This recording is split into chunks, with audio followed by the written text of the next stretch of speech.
are now listening to The Temple of the Killer Tiger Monkeys.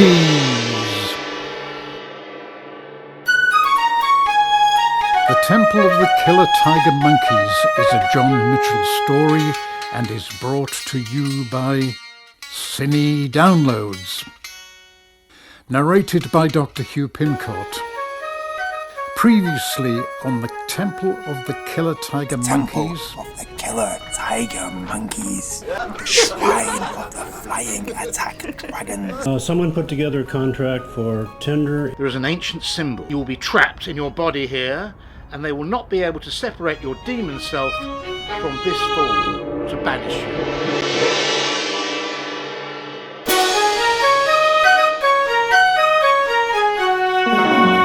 Now the next part of the story. Episode 8. A fist flashes through the air and splinters a wooden block in half. Someone's head flies forward and shatters a concrete block. 3 guys smash wooden sticks across another man's body while he stands still unflinching. A small man with an intense face steps forward. This is Mao Fu Ling. He gestures towards these acts of violence as the perpetrators pick up the debris and move to one side. Power, precision, and focus. The Shrine of the Flying Attack Dragons trains its members to be made of iron. They are trained from the age of 6 to be fearless, cunning, and devastating in attack. He gestures to his members, and they fly at each other from opposite sides of the room. Fists and kicks slice through the air. They parry and dodge, whilst counter-attacking with fierce retaliation. After a few minutes of this energetic display, Mao Fu Ling waves his members once more to the sides of the room, and he speaks again. My members are masters of physical martial arts, but they are also masters of the unseen martial arts. At the Shrine of the Flying Attack Dragons, all are trained to command and destroy forces of malevolence. At the age of 13, they are sent out into the haunted forest in China to battle against forest demons. They must return with a demon inside a bamboo box or be banished into the forest forever. Our skills in the fields of combating demons are unsurpassed, and we humbly offer our services to you. Mao Fu Ling now bows. In front of him, sitting behind a long table, sits the council executives. They look at each other with confusion, then awkwardly applaud the display. Mao Fu Ling looks pleased and his members relax. They towel the sweat off themselves. The chief executive coughs and speaks. Thank you for your wonderful display. It was, He's lost for words. Creative. Chimes in the Development Resources Planning Manager. Yes, indeed. It was very creative. People headbutting concrete blocks is definitely something we need more of around here. The other executives laugh. Who's next? The Development Resources Planning Manager consults his paperwork. Next is a representative from the Temple of the Killer Tiger Monkeys. The executives look on as a man in a grey suit rises from a chair in the corner of the room and walks over to the table. The chief executive asks wryly, Will you be punching yourself in the head or chopping off a finger? The suited man laughs and introduces himself. Hello everyone, I'm Steve, the area manager for the Temple of the Killer Tiger Monkeys. Don't worry, I won't be conducting any strange theatrical violence, magical storytelling or dancing. He looks over at the Mao Fu Ling, who is irked by that comment.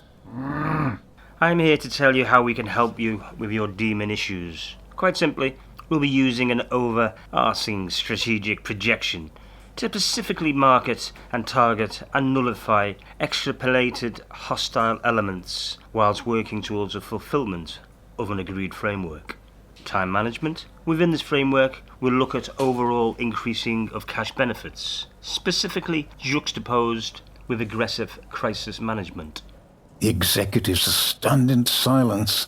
Then the chief executive turns to his peers and tells them, Now, this is something I can relate to. the executives look at each other and agree with relief. Steve looks smugly over at Mao Fu-Ling, who is open-mouthed with astonishment. The chief exec continues. I can see that you definitely have a handle on this. Mao Fu-Ling abruptly gets in. What? What are you talking about? He just strung a bunch of obscure words together. They made no sense. Steve quickly closes down this dissenting voice. Shut it, Bruce Lee. You had your chance with all that dancing. Dancing? That was martial arts. Are you blind? Yeah, sure.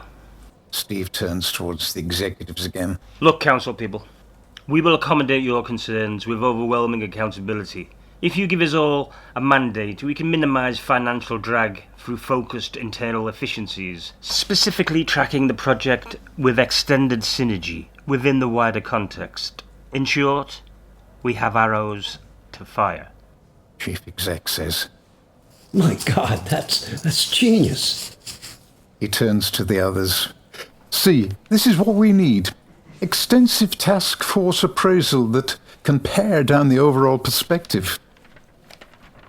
The others murmur in agreement. Always with the good ideas. Mao Fu-Ling is agitated, almost to the point of frenzy. What? Come on, this is ridiculous. You're just saying nonsense words, Steve. Steve looks at him and smirks before turning back to the execs again. Come on, guys. Can you really trust a contract of this magnitude with a man who can't even understand plain English? The execs murmur and nod in agreement with each other. Absolutely, yeah. He's right, yeah. Spot on, yeah. Mao Fu-Ling seethes with rage. He comes close to the table and stands beside Steve. He looks each of the execs in the eye and speaks calmly. Yes, I don't know manager talk. And the jargon you speak with is far too complicated for ordinary people such as myself. But I do know demons. And I do know what my shrine is capable of. We will completely cleanse this city of demons in 6 months. For a flat sum of £2 million. The execs start murmuring to each other and asking for each other's opinions. Oh, yeah. Oh, that's a brilliant idea. Oh, yeah. Does have a point. Seeing the effect this was having on the execs, Steve decides to play a gambit of his own. We'll do that in half the time. Execs all look up to him. Mao Fu-Ling is stunned with the audacity of that claim. That's impossible. You need extensive manpower and special magics. The spells have to be carefully followed. It is not a rush job. We'll do it in half that time. We'll also do it for half the cost. The execs are even more stunned and instantly begin murmuring to each other again. Oh, yeah. Oh, yeah. Oh, he's got a point. Yeah, that's a good, that's a good thing. Mao Fu-Ling is incensed at the ridiculous claims he's hearing. The chief exec pulls himself away from the murmuring and asks, But what about the extra manpower and the special magic that will be needed? I understand it's not really a rush job. Mao Fu-Ling nods furiously. Steve fires back. We can do more for less with aggressive internal restructuring. We're not bloated whales. We're all about streamlined operations with effective cost containment. The chief exec nods and writes down some notes. Mao Fu-Ling blurts out, They'll cut corners saving money. It'll be disastrous. Something like this needs to be done properly. Don't listen to that carrot-crunching magic man. We're all about responding to our clients' needs, especially managing their expectations. We have the experience to make the correct strategic decisions needed to effectively ramp down this project. This is what you'll be paying for. And you can do the job for half the cash and half the time? The chief exec asks. Absolutely. I give you my personal guarantee.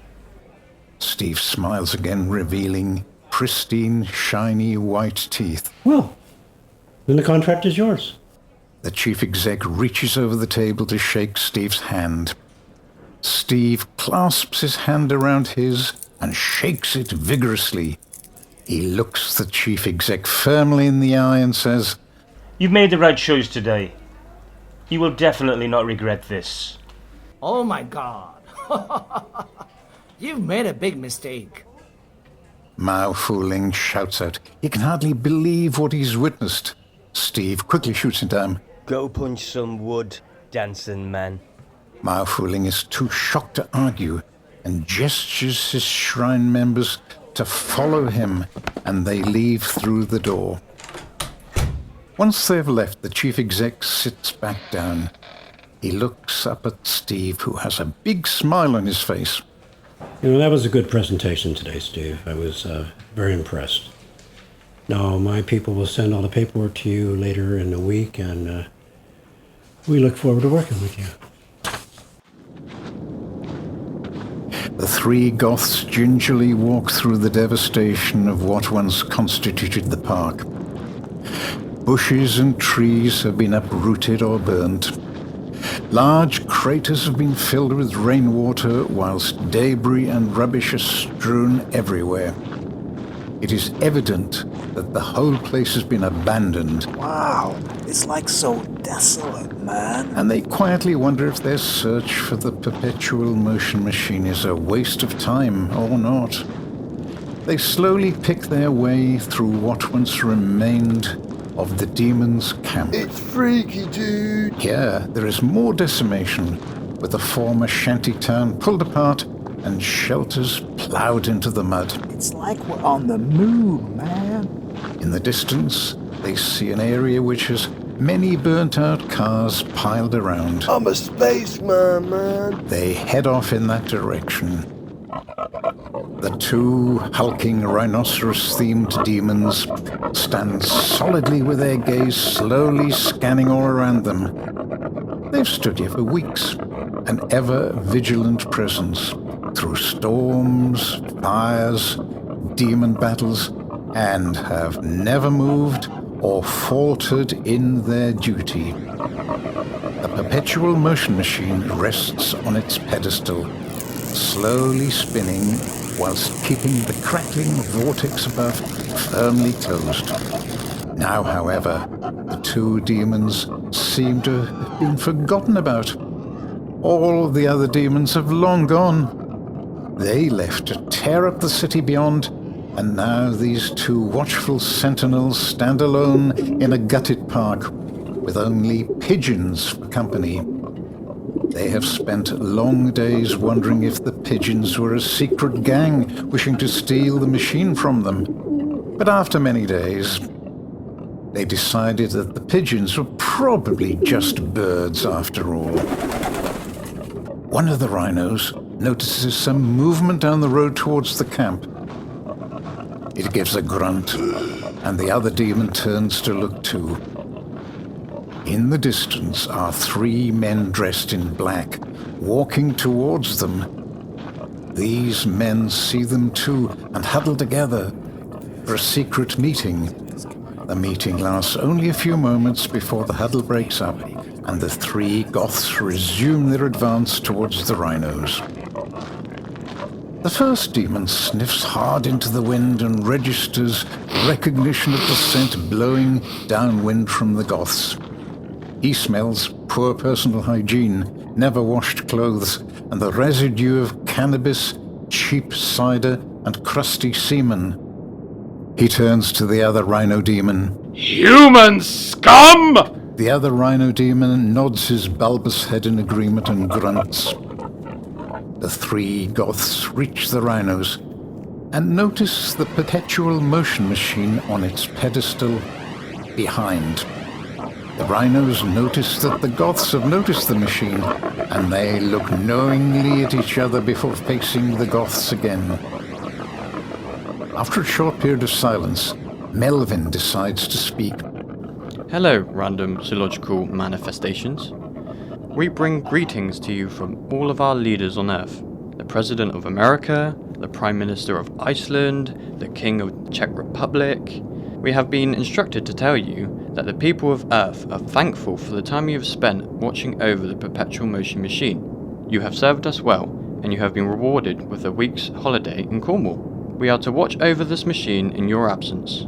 You may collect information about your holiday in Cornwall from the Cornish Information Centre in Cornwall. So thank you, you may leave. Melvin watches hopefully as the rhinos mull over what is said. The first rhino leans towards him and sniffs hard. He leans back and speaks forcefully. Human scum! The other rhino grunts sneeringly at them. Seeing that this opening gambit failed, Melvin huddles up with his fellow Goths. Guys, the old holiday in Cornwall routine failed. These demons might be smarter than we thought. The Goths ponder this. Ralph gives a contribution. How about you keep talking to them, Melvin, and eventually you'll piss them off. When you do that, they'll chase you down the hill and we can grab the machine and run off with it. Floyd is in agreement. Good idea, Ralph. Melvin, just talk more bollocks to them and I'll try and kill you. Just make sure you run away first. Melvin doesn't like the idea. So I get killed while you guys get rich? I don't think so. Okay, how about this then? Melvin talks bollocks to them, not to get killed, but just to distract them, so Floyd can sneak in behind and grab the machine. Says Ralph. Floyd speaks out against this. Why have I got to do the dangerous stuff? If they see me robbing the machine, they'll kill me. Whoa, Buttercup. I'm doing the dangerous stuff. They'll kill me for talking bollocks to them. Adds Melvin. Floyd thinks for a minute and then contributes. What if I rob the machine, and then when they notice me, I throw it over their heads to Ralph, who can then run off as fast as fuck and get it to safety? Melvin is happy with that idea. Ralph isn't. Are you mad? They'll kill me! Exclaims Ralph. No, they won't. Rhinos can't run fast. Adds Melvin. That's true, mate. Rhinos are well slow. Just look at the size of them. They're massive. They're like giant tortoises. They're not going anywhere fast. Says Floyd. Ralph looks over at the rhinos and studies them for a moment. Yeah, okay, you're probably right. Just make sure when you throw it, you can throw it quite far, as I'll be 100 feet away getting a head start. No worries, dude. I'll shot put it like I used to do at school 20 years ago. I could shot put that ball well far. 100 feet? Yeah. 100 feet, 200, whatever. Okay, we have a plan. I'll talk bollocks, Floyd robs, and Ralph runs, and we each have an even chance of death. That's fair, no? Melvin looks at the other two. They look at each other before grinning and saying yes. Yeah! Yes! Yeah, alright, yeah! The rhinos look on curiously as the three Goths break free from their huddle. One Goth walks towards them. Another Goth starts running off into the distance, and the third Goth slowly sidles off to their left. The one in front clears his throat and addresses the rhinos. Why are you two monsters still here? All your friends have gone and are busy smashing up the city.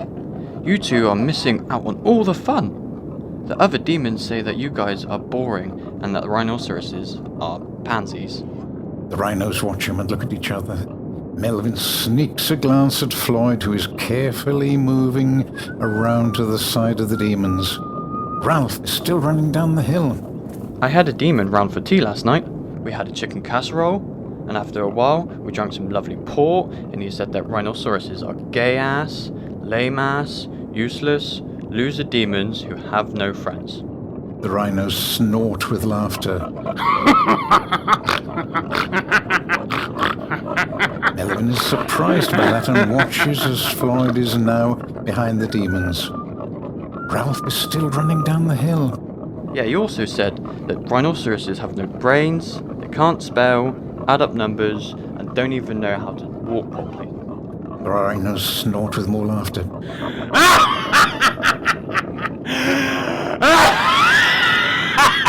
said you guys can't even eat properly. It's so stupid. You have to be spoon-fed like babies, and that you only just stopped breastfeeding last week. The rhinos are caught up in a snorting, laughing fit. Ralph has stopped running and is now a small speck in the distance, jumping up and down, whilst waving his hands in expectation of receiving the machine. Floyd is now next to the machine. He looks over at Melvin. Melvin sees that the rhinos are busy laughing, so he nods at Floyd. Floyd swallows hard before grabbing the machine. He puts it into his right hand, pulls it back to his shoulder beside his cheek. He twists his body in readiness to shot put it. The gyroscope inside the machine still spins, and the crackling energy being emitted from the top of the machine still keeps the vortex above closed. He looks over, beyond the laughing rhinos, to see a small speck in the distance waving for the machine. He narrows his eyes at his target and takes a deep breath.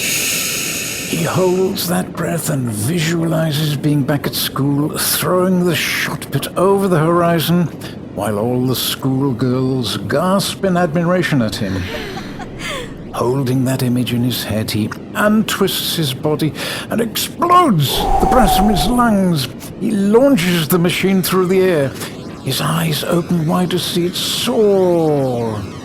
Melvin watches open-mouthed as it hurtles from Floyd's grasp. The machine soars for about 3 feet before dropping with a thud onto the ground. As it lands, the gyroscope is knocked away from its spinning point, and the energy transmission from the machine to the vortex is shut off. This creates a loud crackle and hiss. The laughing rhinos suddenly stop laughing and spin round to see what has happened. They see a frightened Goth staring at them and the machine on the floor. They also see above them that the air is rending apart with fury as the vortex portal rips open. The rhinos rush to right the machine. Floyd jumps back. Melvin stands watching open-mouthed, and Ralph still jumps up and down waiting for the machine to be thrown to him. The rhinos grab the machine and hastily place it back onto the pedestal, but it's too late. 2 figures, one normal-sized and one a giant hulk, drop out of the rift and crash onto the ground next to them. The rhinoceroses look at each other in fear. Melvin and Floyd look at each other in surprise. Ralph seizes a commotion and that something has gone wrong. So he sprints back toward the others. The 2 figures that dropped out of the rift are Efuhofcn and Dhoiufg. They pick themselves up, look around, and see the rhinos struggling to restart the gyroscope. The rift is soon to fold in on itself, closing the portal in the process. Efuhofcn looks at the rhinos and gestures to Dhoiufg. The giant hulking behemoth grabs the first rhino, picking it up off its feet. It swings it in circles to build momentum before releasing it skyward. It flies upwards and through the rift into the void beyond. The second rhino releases its grip on the machine as it spins to face Dhoiufg. It quickly pulls its head upwards to uppercut Dhoiufg with a devastating horn on its head. Dhoiufg is too fast though, and instinctively grabs the horn before it lands under his chin. The power of the thrust lifts the giant demon off the ground for a second. Once it lands back down, it grabs the rhino in both hands and with an almighty lift pulls the rhino up off the ground and holds it above its head. Efuhofcn pushes past the gawping Floyd and grasps the machine. The rift is seconds from closing. With a colossal effort, Dhoiufg throws the rhino into the rift, and Efuhofcn follows this by flinging the machine through the portal behind it. The Goths scream, "No! No!" as the machine disappears. A second later, the rift completely folds up into itself and vanishes with only a haze of smoke left over. A hastily constructed platform has been erected within a plaza in the city. It is lined with blazing torches along its length and sides. On this platform is Pincott and a few other demons, including Dhoiufg, also Dhoiufg. Centerpiece on the platform is a burning brazier with a branding iron nestled inside the fierce heat. Pincott addresses a baying crowd of hundreds of demons who are gathered around. He pulls the burning hot branding iron from the brazier. The crowd of demons go quiet. We see that the branding iron has the hunter's sigil crudely emblazoned on its end. It is white hot. Pincott tells the crowd how this symbol, once burned into their bodies, will free them from their servitude to Satan. They will never again be banished into a life of hell in hell. The crowd cheers madly. He holds the branding iron aloft for a moment so that everyone can see it, and then he plunges it towards his own body. A stink of burning flesh erupts from the contact of the white-hot metal and demon skin. The sigil reacts with the demon. Energy flows through him and corrupts him. He screams in pain, the first pain he's ever felt. The corruption of his demon form is complete. His form has now become earthbound. He peels the iron away from his body. The crowd watches him carefully as he pants and sweats due to the shock of the experience. He looks broken, but he manages to compose himself. He forces himself to stand erect, and he thrusts the iron into the air above his head, exposing his chest to the audience who see the mark of the sigil upon him. The crowd erupts into a manic celebration. After a few moments, Pincott addresses the crowd again. They fall silent to listen. He offers them all the chance to be earthbound like himself, and asks them to ascend the platform one by one to receive the branding. Soon the air is filled with the smells of burning fur, scales, pustules, blubber, hair, and gristle. Dhoiufg and Dhoiufg have been watching the whole event passively. They've been standing in the privileged position on the platform. Dhoiufg looks at Dhoiufg and asks if he will partake in the branding. Dhoiufg shakes his head and declines. I think I shall prefer to retain my demon magic, old friend. That little wish to be flesh and blood would make me feel weak and vulnerable. Besides, not only will the others need someone like me with magic to burn the sigils off if they need to return to their normal state, but without someone like me having magic, then they are all vulnerable to mortal man. What about you? Will you be taking the hunter's mark on your body?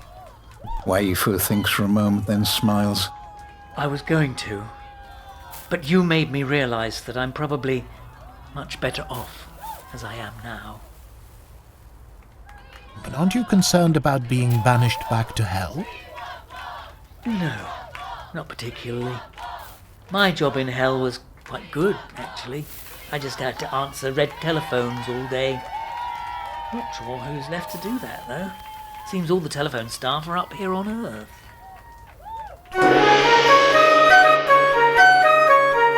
This episode was brought to you by Cine Downloads, narrated by Dr. Hugh Pincott.